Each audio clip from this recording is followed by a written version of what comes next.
प्रधानमंत्री की 3 दिवसीय गुजरात यात्रा आज से शुरू। विभिन्न विकास कार्यों का करेंगे लोकार्पण और शिलान्यास।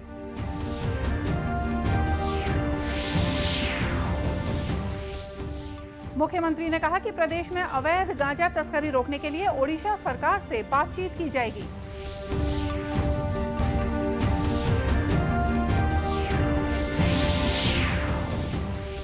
पैगंबर हजरत मोहम्मद का जन्मदिन पर देश भर में मनाया जा रहा है ईद मिलादुन नबी का पर्व।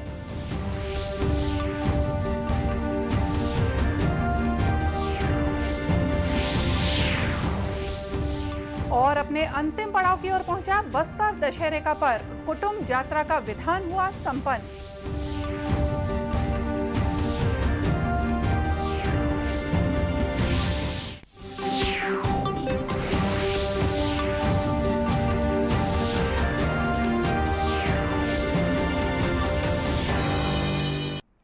नमस्कार, आप देख रहे हैं दूरदर्शन समाचार। मैं हूं मोनिका शर्मा और आइए अब देखते हैं समाचार विस्तार से। प्रधानमंत्री नरेंद्र मोदी आज से 3 दिन की गुजरात यात्रा पर हैं। इस दौरान वे विभिन्न कार्यक्रमों में शामिल होंगे। प्रधानमंत्री के प्रवास के दौरान राज्य में 14,000 करोड़ रुपए से ज्यादा की परियोजनाओं का लोकार्पण और शिलान्यास होगा। इसमें मेहसाणा, भरूच, अहमदाबाद और जामनगर की परियोजनाएं शामिल हैं। भरूच की परियोजनाएं रसायन और दवा निर्माण उद्योग से संबंधित हैं, जबकि जामनगर की परियोजनाएं सिंचाई, बिजली, जलपूर्ति और शहरी बुनियादी ढांचे से जुड़ी हुई हैं।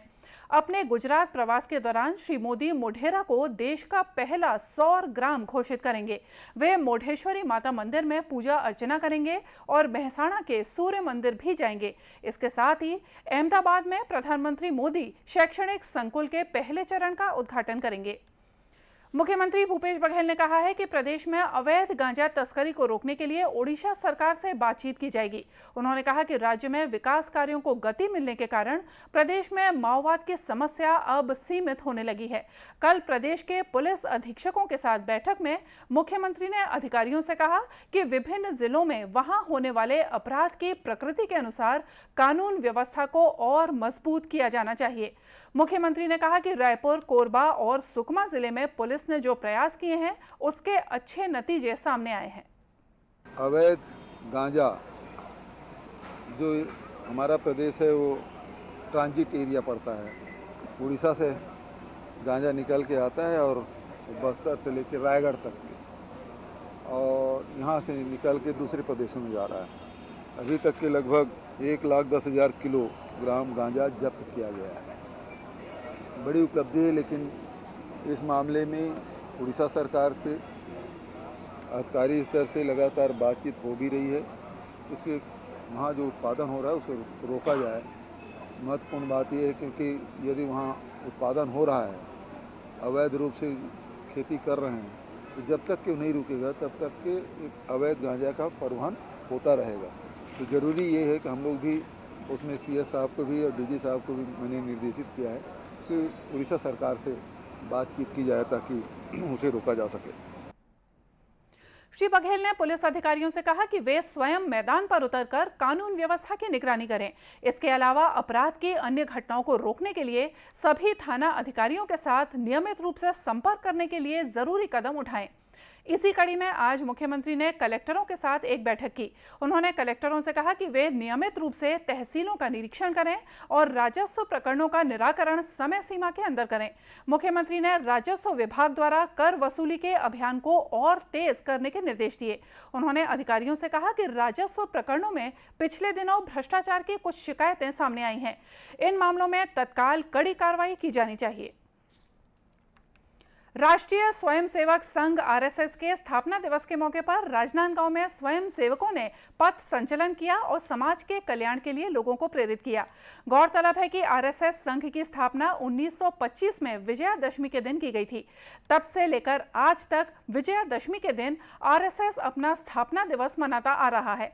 स्थापना दिवस पर संघ द्वारा पथ संचलन की परंपरा है। इसी कड़ी में इस बार भी स्थापना दिवस पर राजनांदगांव में स्वयं सेवकों ने पथ संचलन किया। इस अवसर पर जिला संघ चालक विष्णु साव ने बताया कि पथ संचलन के माध्यम से समाज को संगठित कर लोगों को इसके कल्याण के लिए प्रेरित किया जाता है।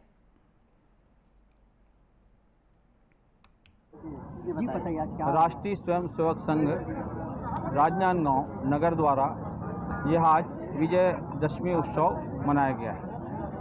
राष्ट्रीय स्वयंसेवक संघ की स्थापना दिवस के रूप में हम 1925 से प्रतिवर्ष पूरे राष्ट्र में एक साथ स्थापना दिवस के रूप में विजयदशमी का उत्सव मनाते हैं और हम समाज को संगठित करने के लिए, समाज को एकत्रित करने के लिए और समाज के बीच में हम जाकर लोगों को समाज के प्रति कार्य करने के लिए हम उत्साहित करते हैं।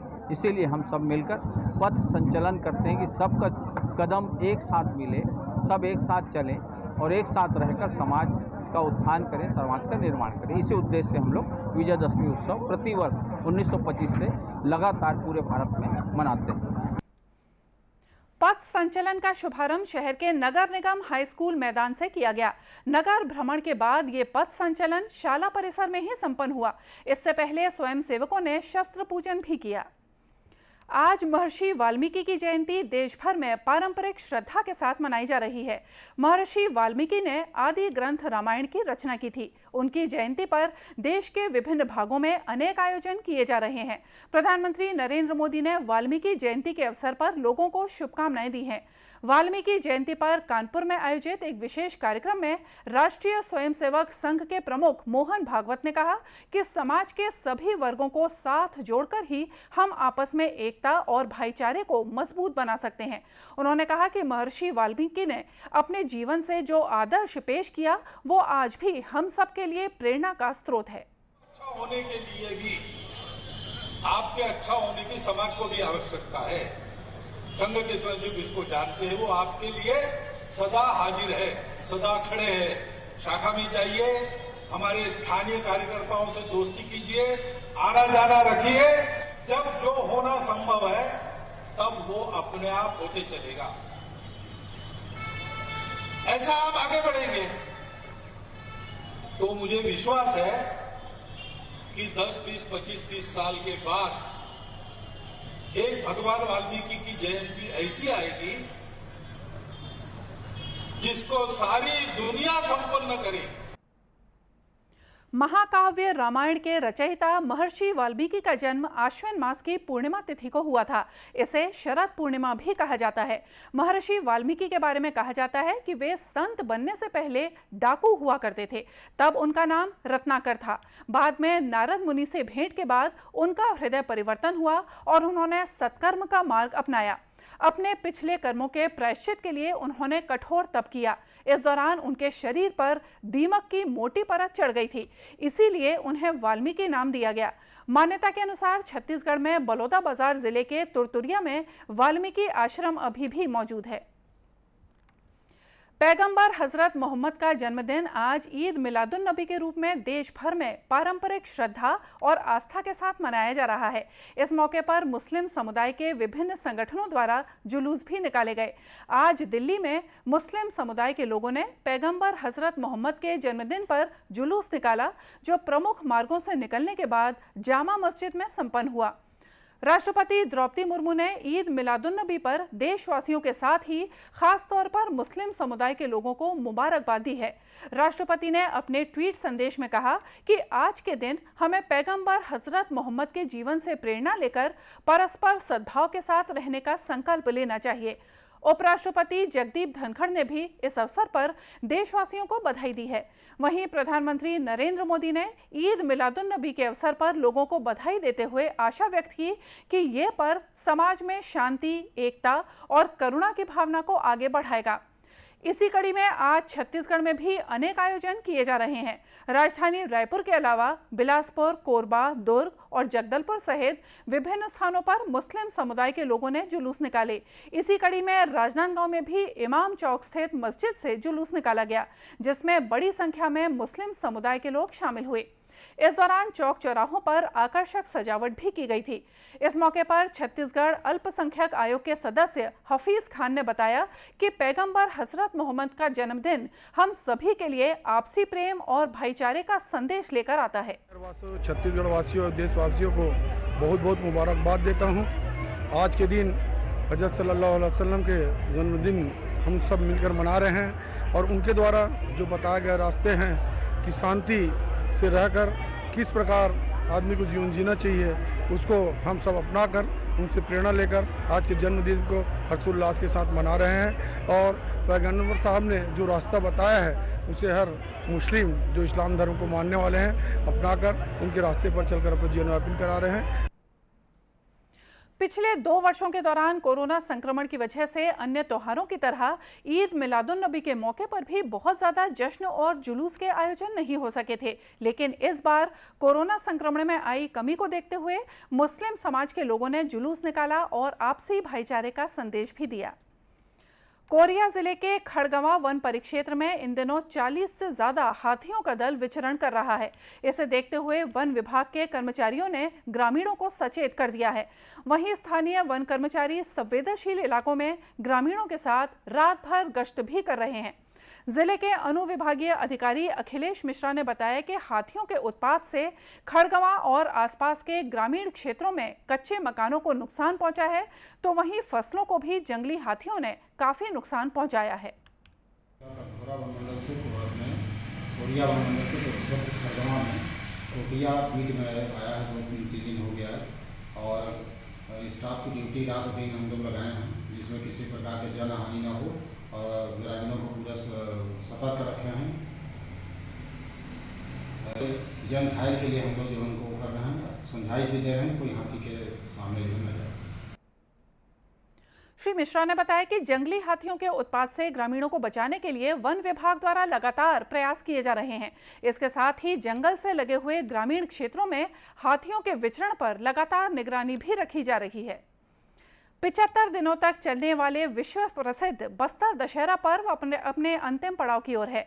बस्तर दशहरा में कल कुटुंब यात्रा का विधान संपन्न हुआ। इसके तहत बस्तर दशहरा में शामिल होने के लिए दूर दराज से आए सभी सैकड़ों देवी देवताओं की विधि पूर्वक पूजा अर्चना के बाद इनकी ससम्मान विदाई की गई। इस दौरान लगातार मोहरी और नगाड़े बजते रहे।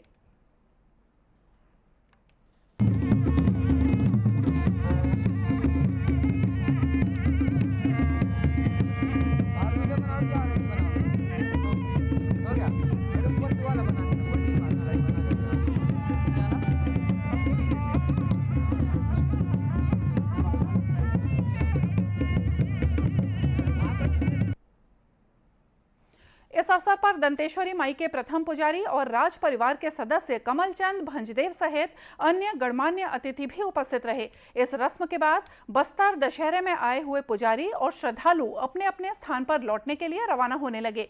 इससे पहले बस्तर दशहरा में मुरिया दरबार और काछन यात्रा का विधान भी संपन्न हुआ। इसमें विभिन्न गांव के 100 से ज्यादा देवी देवताओं की पूजा की गई। और आइए अब देखते हैं कुछ खबरें जिलों से।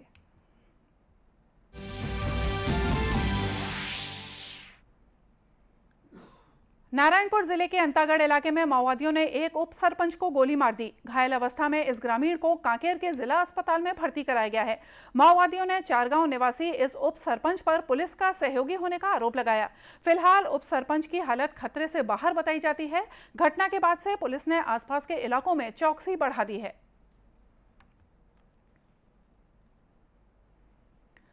आरक्षण में कटौती के मुद्दे को लेकर भाजपा अनुसूचित जनजाति मोर्चा के कार्यकर्ताओं ने कोंडागांव नगर के राष्ट्रीय राजमार्ग पर चक्का जाम किया।